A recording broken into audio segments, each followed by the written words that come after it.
Hello বন্ধুরা, আজকে আমি তোমাদের সাথে পৃথিবীর বিভিন্ন যে প্রণালী বা স্ট্রেট বা ক্যানালসগুলো আছে সেগুলো সম্বন্ধে আলোচনা করব। তো প্রথমে দেখে নেওয়া যাক পৃথিবীর বিভিন্ন স্ট্রেট বা ক্যানাল এবং যে কয়েকটি চ্যানেল আছে সেগুলো কি কি। তো চাইলে তোমরা এটিকে স্ক্রিনশট মেরে নাও। এরপরে আমরা এগুলো পৃথিবী বা গুগল ম্যাপে এগুলো কোথায় রয়েছে সেগুলো আমরা ঝটঝট করে দেখে নেব, যাতে আমাদের এগুলো মনে রাখতে সুবিধা হয়। তার সাথে সাথে আমরা এই স্ট্রেট বা ক্যানালগুলোর যে ভৌগোলিক গুরুত্বের সাথে সাথে যে বাণিজ্যিক গুরুত্ব আছে সেগুলোও আলোচনা করব। তো প্রথমে চলে নেওয়া যাক বেরিং প্রণালী। তো বেরিং প্রণালী তোমরা জানো রাশিয়া এবং যে ইউএসের যে আলাস্কা সেটিকে যুক্ত করেছে এই বেরিং প্রণালী। এরপরে চলে যাই হচ্ছে এটি খুব গুরুত্বপূর্ণ জিব্রাল্টার প্রণালী।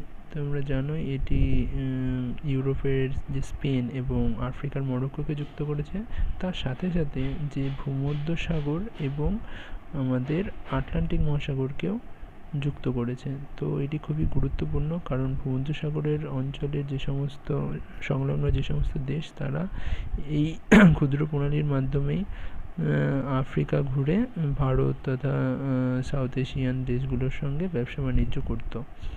তো এরপরে চলে যাব মালাক্কা খুবই গুরুত্বপূর্ণ একটি প্রণালী,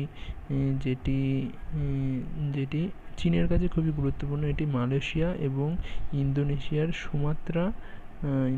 সুমাত্রা দ্বীপকে বিভক্ত করেছে। এটির মাধ্যমে চীন ভারত আফ্রিকার সঙ্গে বাণিজ্যের একটি খুবই গুরুত্বপূর্ণ জলপথ। তো এরপরে চলে যাচ্ছি সুদান হচ্ছে এই যে সুমাত্রা এবং যে জাভা দ্বীপ আছে ইন্দোনেশিয়ার, এই দুটো দ্বীপকে বিভক্ত করেছে এই ছোট্ট অঞ্চলটা হচ্ছে সুদান স্ট্রেট। তো তারপরে চলে যায় ডভার এবং ডেভিস। তো ডভার এবং ডেভিস তোমরা বুঝতে পারছো খুবই মনে রাখার জন্য খুবই ইম্পর্টেন্ট। ডভার DORDA Davies. তো ডভার হচ্ছে ও যেটা নিচে, তাই এটি হচ্ছে নিচে অবস্থিত। এটি হচ্ছে ইংল্যান্ড এবং ফ্রান্সের মধ্যে অবস্থিত। এই ছোট্ট প্রণালীটি হচ্ছে ডভার। আর ডেভিস হচ্ছে এই গ্রিনল্যান্ড এবং যে কানাডা সেটির মধ্যে অবস্থিত এই ছোট্ট প্রণালী, যেটা হচ্ছে ডেভিস প্রণালী। ঠিক আছে, ডেভিস DA, তার জন্য এটি উত্তরের দিকে অবস্থিত, মনে রাখার জন্য বলে দিলাম। তো এরপরে চলে যাচ্ছি ব্যাস। তো ব্যাস হচ্ছে অস্ট্রেলিয়া এবং তাসমানিয়ার যে ছোট্ট দ্বীপ অস্ট্রেলিয়ার নিচে সেটির মধ্যে অবস্থিত ব্যাস স্ট্রেট। এরপরে চলে যাচ্ছি টরাস হচ্ছে যে পাপুয়া নিউগিনি এবং অস্ট্রেলিয়ার মধ্যে যে সংকীর্ণ জলরাশি সেটা হচ্ছে টরাস স্ট্রেট।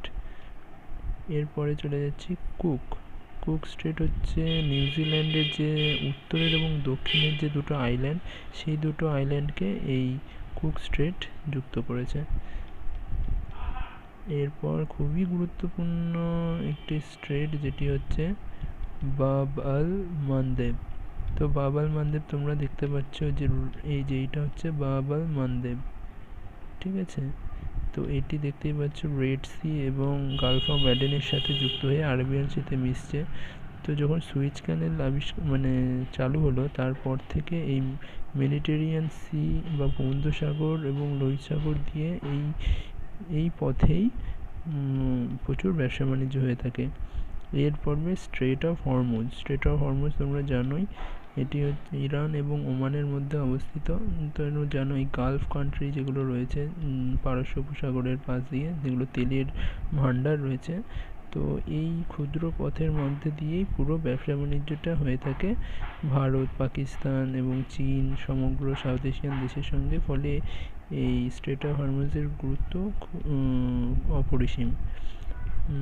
এরপরে চলে যাচ্ছি ডারডেনালস এবং বসফরাস। এই দুটোকে একসাথে মনে রাখার জন্য বলবো, কারণ ডারডেনালস হচ্ছে এই সংকীর্ণ জলরাশিটা হচ্ছে ডারডেনালস, এটা টার্কিতে অবস্থিত।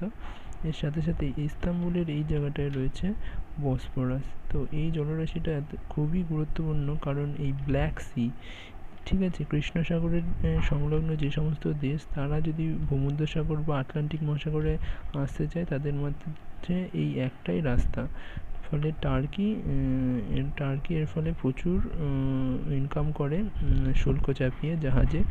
ফলে বুঝতেই পারছো এই দুটো বসফরাস এবং ডার্ডানালস কতটা ইম্পর্টেন্ট টার্কির কাছে।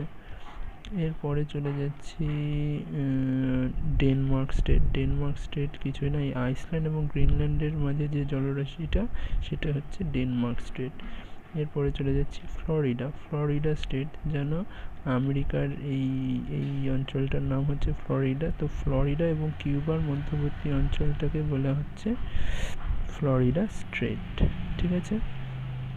তো তারপরে মোজাম্বিক তোমরা জানো, মাদাগাস্কার এবং মোজাম্বিক, আফ্রিকার যে মোজাম্বিক তার মধ্যেকার অঞ্চলটাকে বলছে মোজাম্বিক চ্যানেল।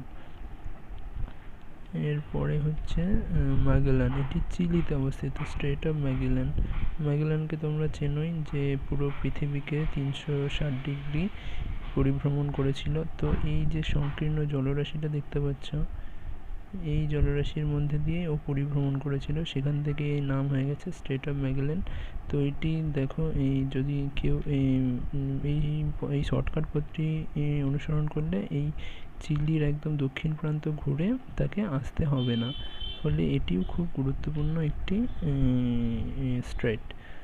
তো এরপরে চলে যাচ্ছি যে কানালগুলো রয়েছে, খুবই গুরুত্বপূর্ণ হচ্ছে পানামাতে অবস্থিত পানামা ক্যানেল। তোমরা বুঝতেই পারছো কতটা গুরুত্বপূর্ণ, কারণ এটি আটলান্টিক মহাসাগরকে প্রশান্ত মহাসাগরের সঙ্গে যুক্ত করেছে, ফলে পানামা এর মাধ্যমে কতটা মুনাফা কামায়। এরপরে চলে যাচ্ছি সুয়েজ ক্যানেল, এটি মিশরের খুবই গুরুত্বপূর্ণ মিশরের কাছে, কারণ এর মাধ্যমে ভূমধ্যসাগরের সঙ্গে এই কানালের মাধ্যমে বা এই সুয়েজ খালের মাধ্যমে পুরো ব্যবসা বাণিজ্য হয়ে থাকে আরবিয়ান সিতে।